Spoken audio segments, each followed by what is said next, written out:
النهاردة هقول لكم على طريقة كيك سهلة وسريعة وبتطلع مظبوطة وفلافي وهشة جدا. 4 ingredients easy cake، مفيش أسهل منها.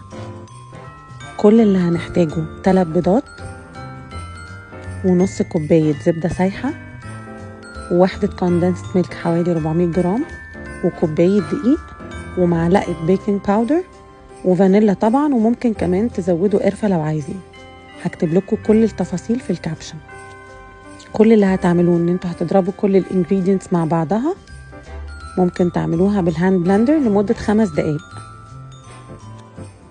وهنبقى مسخنين الفرن على درجة حرارة 180